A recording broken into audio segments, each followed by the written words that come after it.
Welcome, brave soul. I am the forgotten storyteller.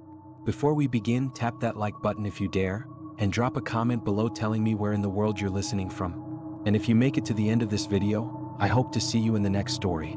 I hope you're ready, because I am. Let's begin. Our story today begins at the edge of Pine Hollow Campground, a place most would describe as peaceful.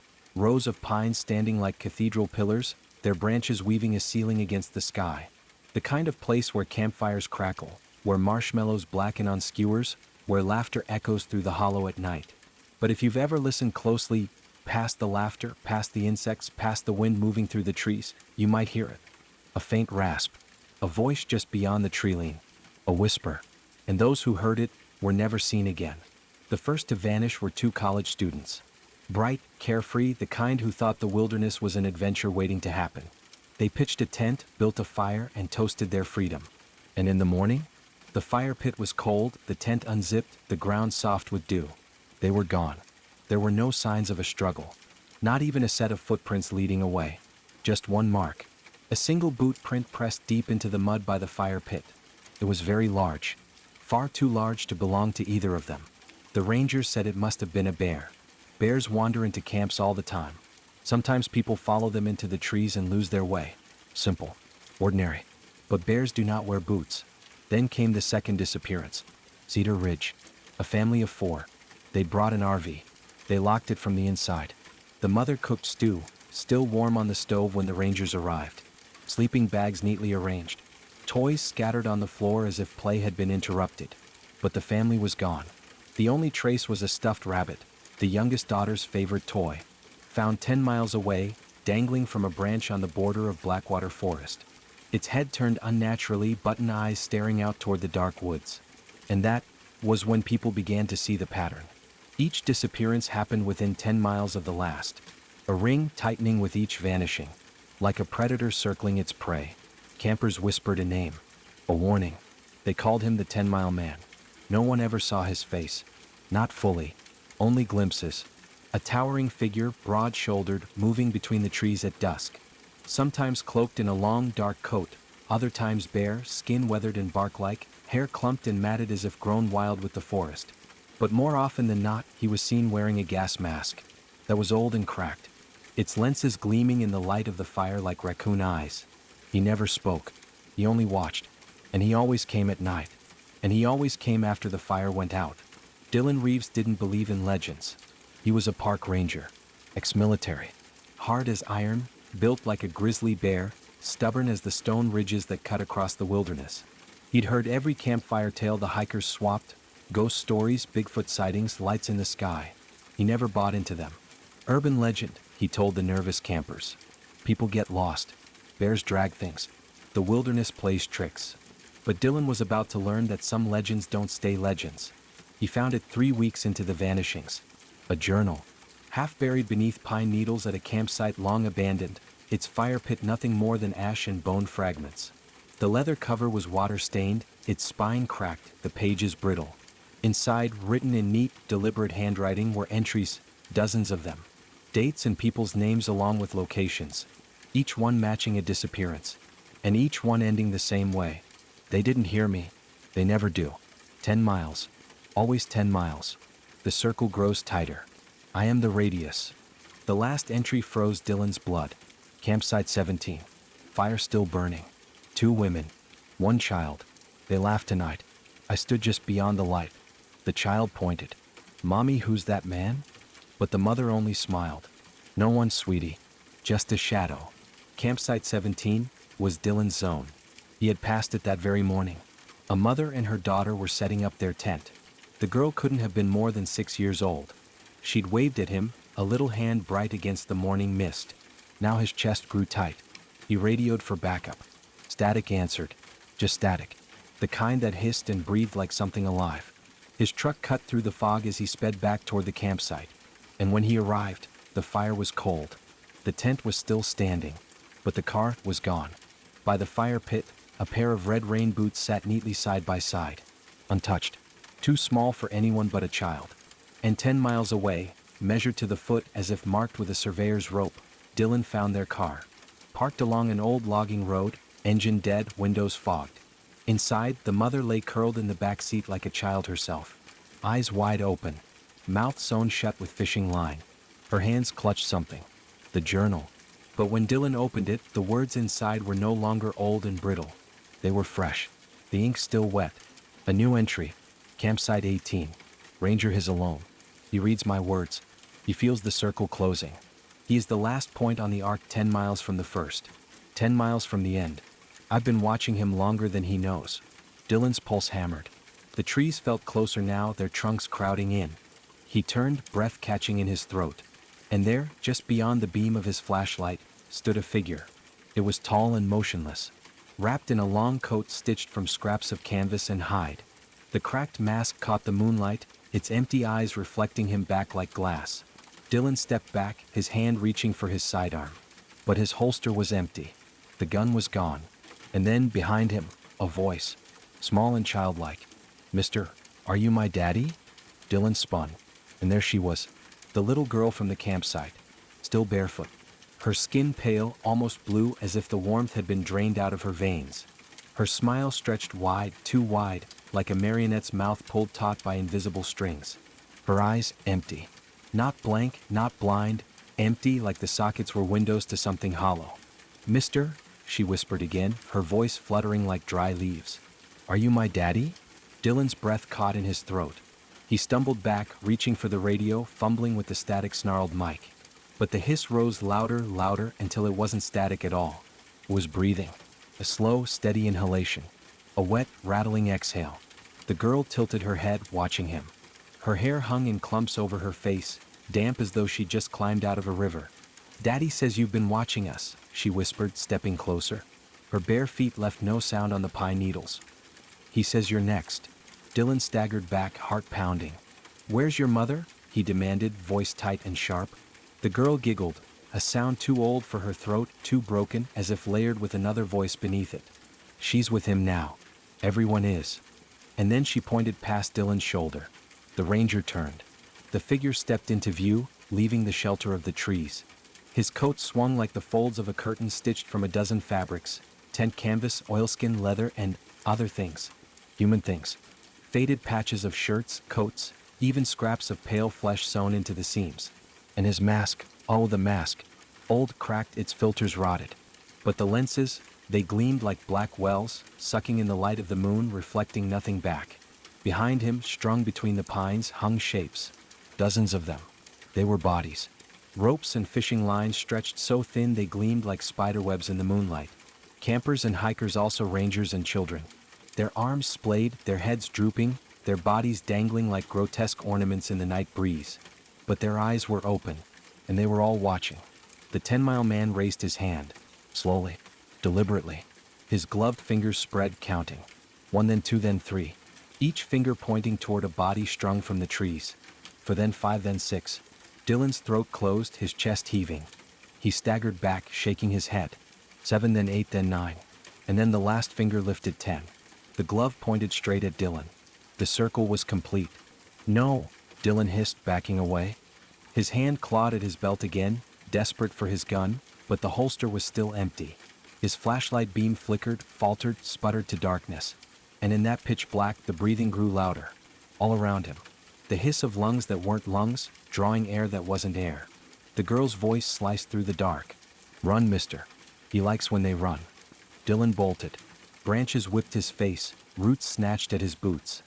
His breath thundered, too loud in the suffocating silence of the forest. Behind him, something moved. Not running, not chasing, just walking, step by step, measured and patient. The 10-mile man didn't have to run. His radius always closed. Always 10 miles. The whisper followed Dylan like smoke. First faint, then growing clearer. Not one voice. Hundreds. Layered on top of one another. The campers. The hikers. The missing. All whispering the same words. 10 miles. Always 10 miles. The circle grows tighter. He is the radius. He burst through the trees into a clearing. A ranger outpost, small and squat, its single lamp glowing against the fog. He stumbled up the steps, slammed the door shut behind him, and locked it. His hands trembled as he pulled his radio from its mount, screaming into it. "Dispatch, this is Reeves. Code red. Emergency extraction at Blackwater. Do you copy? Do you? The reply hissed back, the same static, the same breath. And then words, but they weren't from dispatch. Campsite 18. Ranger. Alone. The voice was calm, deliberate. The voice from the journal. The 10-mile man's voice. Dylan's chest clenched. He dropped the radio, heart hammering. The cabin's single window stretched long shadows across the floorboards. And in the glass, he saw a reflection. The mask. Right behind him. He whirled, weaponless, desperate. But the cabin was empty. Only shadows. Only silence. Then a new sound rose, soft at first, like the twang of a string in the distance. Much higher and tighter. The creak of fishing line under strain. And from the rafters of the cabin, unseen until now, something dangled. A body. Its head tilted. Its eyes opened. And its lips moved, though sewn shut. A muffled rasp seeped through the bloody thread. 10 miles. Dylan tore out of the cabin, stumbling into the night, his mind reeling, his body trembling. He didn't care where he was running anymore. He only knew he had to escape. But the forest was no longer the same. The trees had shifted, the paths twisted. He ran the trails he knew, but they curled back on themselves, leading him in circles. No matter how far he sprinted, no matter how long he pushed, he always returned to the same clearing. And in the center of that clearing, a campfire burned, new and fresh. Its flames licking skyward, sparks drifting like fireflies. And beside it, 3 chairs. One empty. One holding the little girl, still smiling, her hands folded in her lap. And the last chair, holding the journal, open, its pages flipping though there was no wind. Dylan staggered forward, unable to stop himself. His boots crunched the pine needles. His chest heaved, his throat dry as sand. The girl looked up.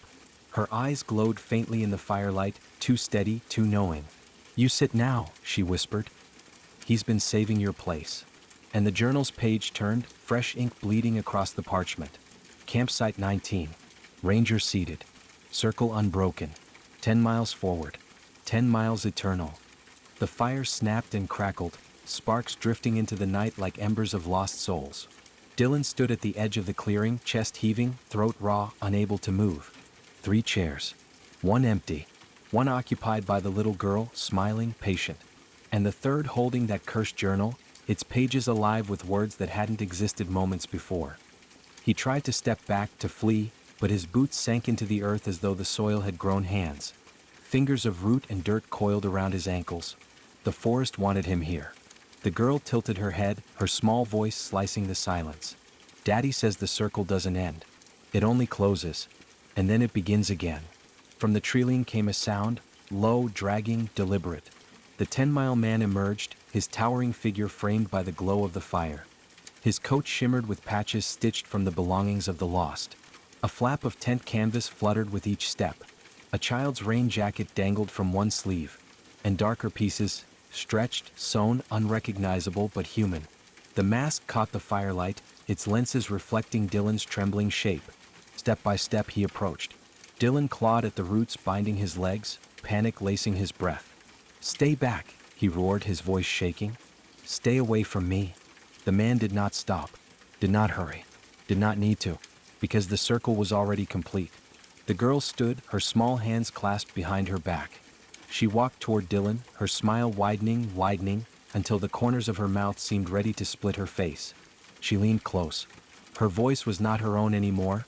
It was layered, echoing with dozens of others, all the voices of those who had disappeared. "You are the last point on the arc. The last mile before the next begins." Her breath was cold, too cold, like winter pressed into his ear. With a primal roar, Dylan ripped his legs free from the soil's grasp and lunged toward the fire. He grabbed the journal, clutching it in both hands. "If this is your game, then it ends tonight," he bellowed. He threw the book into the flames. The fire roared higher, consuming the brittle pages, the leather cover blackening, curling, crumbling to ash.